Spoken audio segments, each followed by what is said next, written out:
What's good, good people? Let's talk. We got a special person leading the troops this morning. Sergeant First Class Aaron Grady. First off, let's say I'd like you guys to subscribe, like, and share. Hey, it don't take nothing but a second. But how you doing this morning, Aaron? Sergeant First Class. I'm good. I'm living life in Hawaii. It's nice, warm. The weather's beautiful. So I'm living. I wish I had some of that weather. Yeah, the Texas is kind of up and down. It is. It is. But, nice 80-degree weather year round here, even in February. Wow. It's not extremely cold here because, I'm from Chicago. So below zero is like horrible. But, the 40s here, it ain't bad. But at the same time, when you get that up and down, it kind of irritates you. But anyway, how the family doing? They're doing good. We're blessed. Skylar, she's over here on her iPad. Zane is eating and Mick is showering. And yeah, we're good. We're good. Man, she's quiet. My little guy ain't gonna be that quiet. Listen, when she gets to talking though, she don't stop. So okay. I got you. So hey, let's hit these questions real quick. Hey, where were you doing 9/11? So during 9/11, I was actually in the 7th grade in biology. Wow. I know.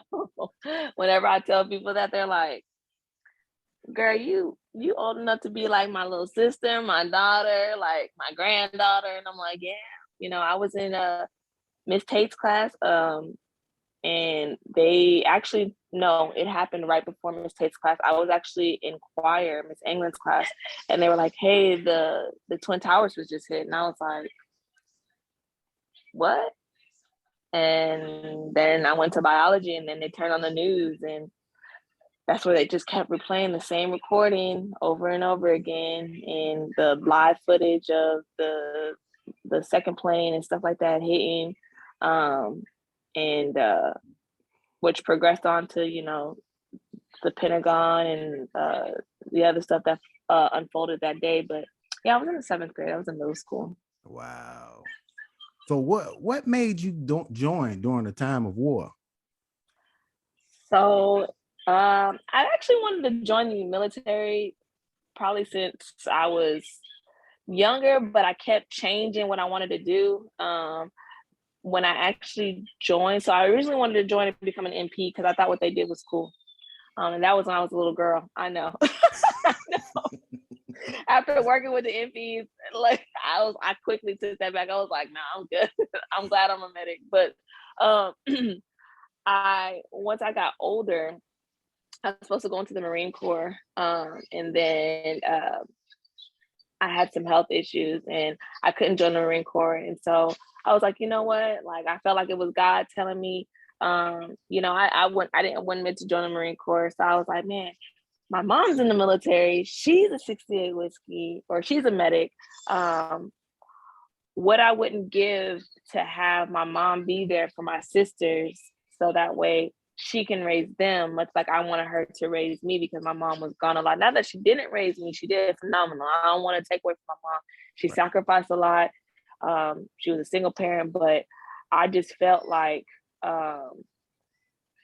if I joined, then that was one more body in her field that would allow for her to be there for my sisters, which, after joining, it doesn't work like that, right? Like, but this is my mind at 17, 18 years old. And I was like, that's what I wanted to do. Which it kind of worked out that way. I joined, her and I were stationed at Fort Hood together for all of 6 months. Right. And then she PCS'd and she was there. She worked in the hospital and was there for my sisters. Wow. That's amazing. Hey, let's get into these questions.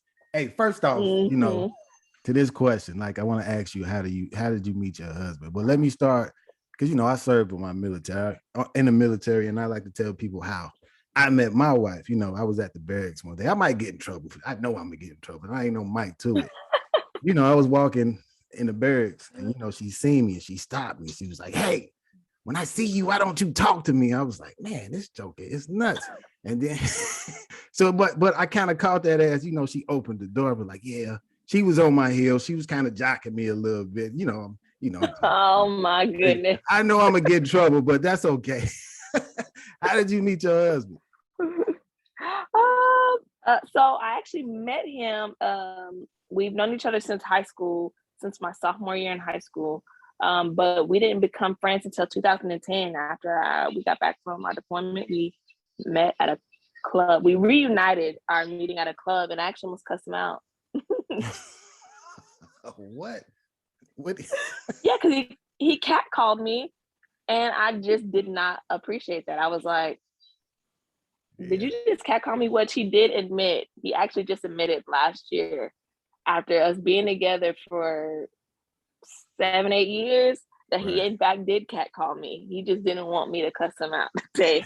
But I thought he catcalled me, and I turned around. I'm like, who are you talking to? And I looked at him. I was like, Mickey, and he was like, Aaron. And it was history from there. We became really good friends, and then we eventually got together and got married and had kids very quickly. That's cool. That's cool. So let me ask you this: what do you do to switch from first class Walker to Mrs. Walker? Well, that is quite complicated. What I typically do is on a day-to-day, so during the week, I kind of have to like decompress myself before I come home because of my job and my current position right now. So I kind of like have to take little moments to myself before I can become Mrs. Walker. Now, I will, in short instances, go from Sergeant First Class Grady Walker to, Mrs. Walker when I have to, like, when I'm talking to somebody in a professional capacity and I have to go from being an NCO to being Mrs. Walker.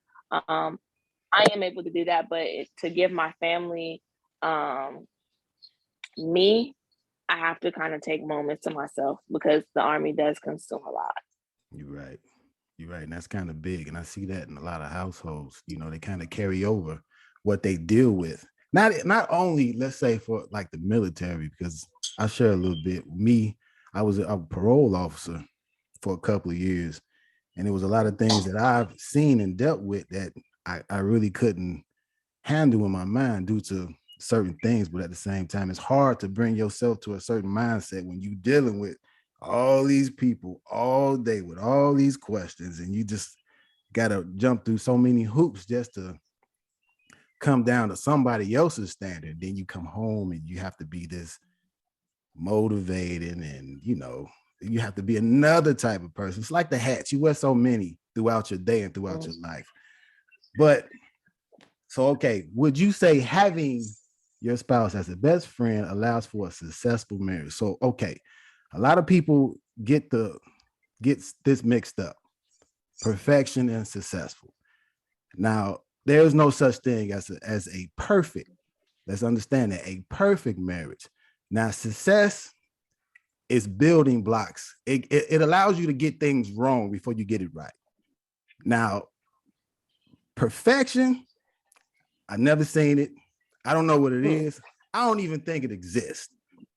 So, like, because you're dealing with another individual, you're dealing with their personality, and it just comes to a certain point in your life to where it becomes unconditional. Not to say you don't have problems. Like, would you say having the best friend calls for a successful marriage? I would.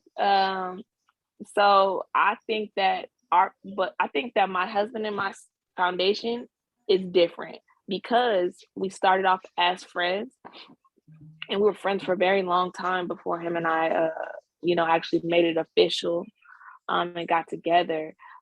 We were kind of able to know each other a little bit better. Now, the capacity in which we know each other now, or we're still, because I feel like we're still constantly, there's always some type of new that I'm learning about my spouse, and he's learning about me.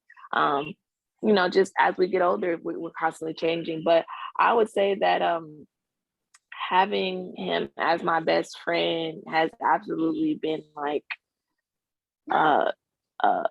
like phenomenal to a degree. And it's not, I'm not painting this fairy tale picture because, like I said, we're not perfect. We've gotten into, our arguments, had our disagreements, but the amount of love and support that's there it's unconditional. Like, I can't describe it. Like, I've never, aside from my family, I've never experienced the type of support that I get from him, and the type of love, and to see him love my kids, or our kids, excuse me, the way that he loves them is beautiful. So I love having him as my best friend. Me and him, we talk smack to each other. Like, you know what I'm saying?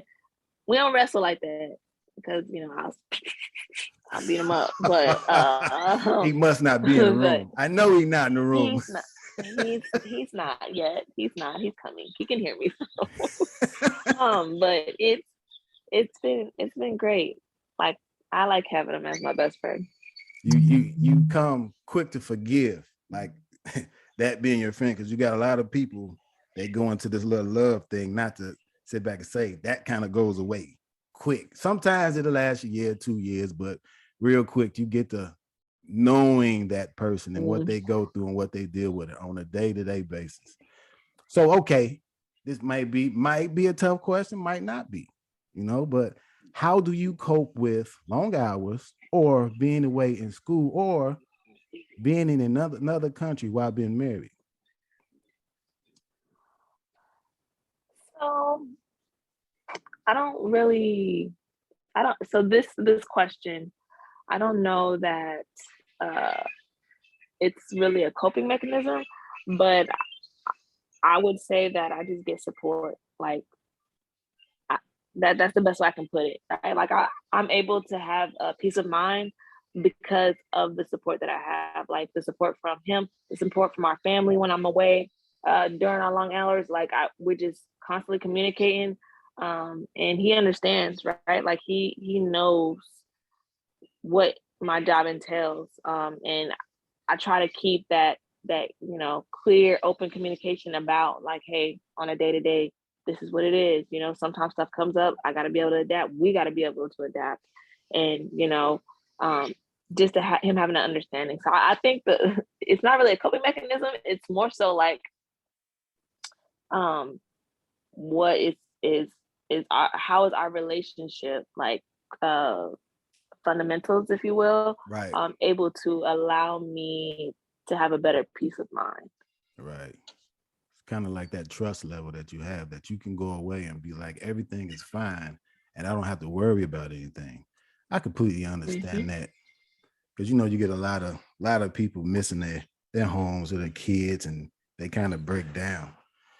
And that's hard for a lot of people, not just women, men as well, because they do have they might not speak on it because men are so-called tough. They not, don't get that twisted, but they not.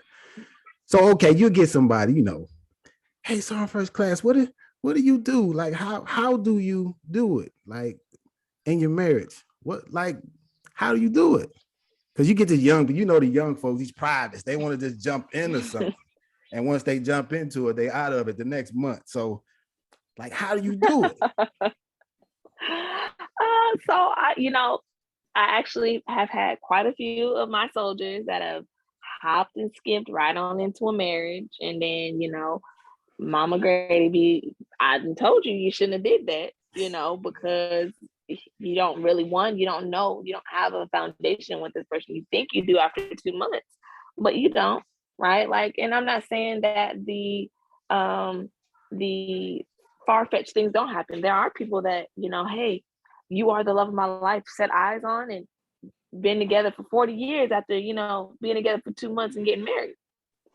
I'm not saying that those events that those things don't happen, but within our generation, it's becoming less and less that we're actually like trying to get to know people, Right. But I don't want to go on a tangent on that. But the way that I do it, it's foundation. It's key, like purely key.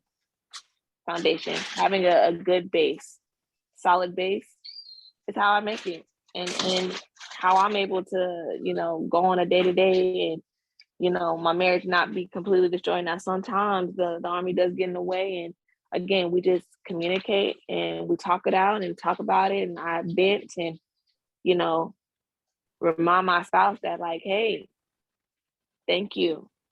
You're phenomenal. You're doing great. Like I couldn't ask for anything more because truth be told, I see a lot of spouses who, you know, they take their military service member spouse for granted, or they, you know, they're very selfish. And when you're in this, you kind of can't be, you can be selfish to a degree, but like you got to understand that as a service member, like we are selfless, right? Like we're continuously giving to an organization, you know, for the betterment of our country and for the betterment of our households, right? Because ultimately I get paid to do what I do. Right. So, like, you know, having an understanding in that foundation, I think is how I'm able to make it through. Right. That's big. Thank you for saying that. I want to talk a little bit about unit, like the unit to me as far as marriage. And I like to do a little math with it. A lot of people sit back and say I'm wrong and how I'm kind of adding that up. But I always like to say 1 + 1 equals marriage as far as equals 1 as far as a marriage, right? Like the 1 and 1 being the person, and you know, you connect to the whole. And I'm not even going to add my son to that equation because he's going to be 18 and he's going to leave the house. And what do you have? There's me and a knucklehead person I married. I'm gonna get in trouble for that too. But that's okay. Yes, you are. but you know, I like to, you know, 1 and 1 is the person, and that plus sign is the cross, because I always add God to anything that I do with my significant other.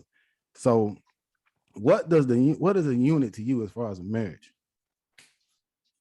I would have to concur with what you said. I think that the unit is us being one as a whole, as a solid. Like, you know, often people are like, who wears the pants?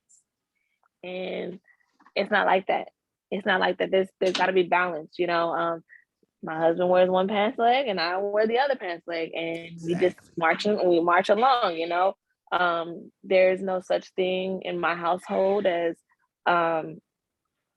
you know, well, you're responsible for this and I'm responsible for that. Like, you know, the socio roles like that have been established. Like there's no such thing as that. And we're kosher. Like if the trash needs to be taken out, I take the trash out. We are one team, one fight. And that's how we truck it along. Right. That's outstanding. I like to thank you. Thank you for giving me some of your time. You know, this is your day with your family. And I thank you big time. I appreciate you for doing that. I appreciate you for sharing a little bit with the people. I appreciate you. Yes, no, thank you for having me. I mean, I thank you for even considering me to be a part of your show. I'm grateful for that, for sure. Do you have anything motivational to say to the people? If you don't, that's okay. Before I get out of this town, I would say, you know, as it pertains to marriage and love, man, just keep hope alive and stay faithful, because it can be difficult, it can be trying, but love conquers all, man. That's for it. Sure. There we have it. And that's from Sergeant First Class Walker. Hey, man, this is Best Let's Talk. Who's up next for the formation, man? We always here to put out information and help you guys grow as a person and as a unit. Hey, who's up next for the formation?